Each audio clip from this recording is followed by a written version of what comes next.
পরীক্ষার্থীদের জিম্মি করে যশোরের সরকারি স্কুলে শিক্ষকদের আন্দোলন চলছে। তারা নির্ধারিত পরীক্ষা হলে ডিউটি দিচ্ছে না, কেউ দিতে চাইলেও বাধা দিচ্ছে। বাধার মুখে জেলা স্কুলে পরীক্ষা হয়নি, এ নিয়ে শিক্ষার্থীরা জেলা প্রশাসকের কার্যালয়ে প্রতিকারের জন্য হাজির হয়। অপরদিকে সরকারি বালিকা বিদ্যালয়ের 7 জন শিক্ষকের সহায়তায় সকালের পরীক্ষা হওয়ার পর প্রশ্নপত্র কক্ষে তালা দিয়ে চলে যান আন্দোলনরত শিক্ষকরা। এমনকি তারা শিক্ষার্থীদেরকে উস্কে দিয়ে বিদ্যালয় ক্যাম্পাসে দুপুর 3টা পর্যন্ত বিশৃঙ্খলা করান এবং দ্বিতীয় শিফটের পরীক্ষা স্থগিত করতে বাধ্য করেন। এ সময় অনেক অভিভাবক প্রধান শিক্ষকের সাথে বাগবিতণ্ডায় জড়িয়ে পড়েন।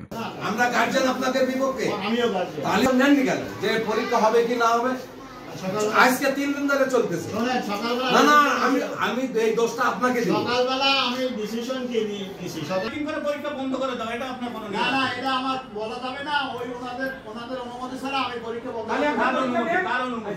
ওই পরীক্ষা নেই না, দিদিরা তো বন্ধ করতে না, তাহলে দিদি স্যার আমাদের কি করে দিল? বন্ধ করবে না পরীক্ষা না, আমি তো স্যার একটা কথা স্যার, একটা বাচ্চা মিসিং হলে তখন আপনি কি বলতে কোনটা বাচ্চা মিসিং হয়? কথা না বলে এটা অনুদান করে আপনারা শুনেন ভাই, আমি একটু পরে কথা বলার চেষ্টা করতেছি, আপনারা একটু চিন্তা ভাবনা করেন।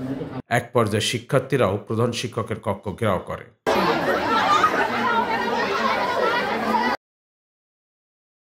1 ডিসেম্বর থেকে শিক্ষকদের কর্মবিরতি শুরু হওয়ায় শিক্ষার্থীদের না জানিয়ে বার্ষিক পরীক্ষা বন্ধ করা হয়। 2 দিনই শিক্ষার্থীরা পরীক্ষা দিতে এসে ফিরে গেছে। মঙ্গলবার যশোর সরকারি উচ্চ বালিকা বিদ্যালয়ে 1 শিফটে পরীক্ষা হলেও দ্বিতীয় শিফটে পরীক্ষা হয়নি। আর যশোর জেলা স্কুলেও দ্বিতীয় দিনের মতো পরীক্ষা হয়নি।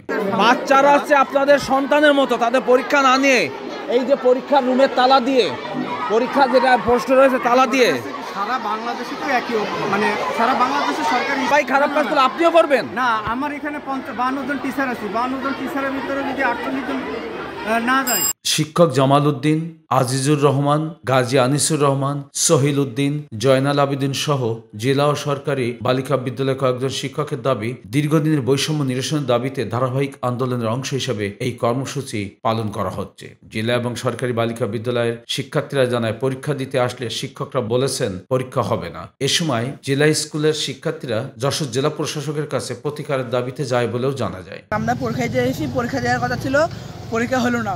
আমরা স্যারদের বললাম, স্যাররা বলছে পরীক্ষা আজকে হবে না। তারপর আমরা ডি স্যারের কাছে বলতে আসলাম, তাই একটু পরে 11টার পরে মেসেজ দিয়েছে আজকে পরীক্ষা হবে না। পরীক্ষা কালকে একটা হয়নি, স্কুলে আসার পর জানতে পেরেছি যে হবে না, আজকেরটাও হয়নি। আমাদের এখানে আসার মেন উদ্দেশ্যটা হলো কি, এখানে আমাদের স্কুলে যথারীতিতে পরীক্ষা নেওয়ার অনুমতি ছিল, সেখানে হয়েছে কি স্যারেরা নিতে চাইছিল, আমরা যে আবার যাওয়ার পরে তারা বলে যে পরীক্ষা নিবে না, আবার বলে যে তোমাদের নোটিশ দেওয়া হয়েছে যে পরীক্ষা নিবে না। এক এক সময় এক এক রকম কথা বলতেছে।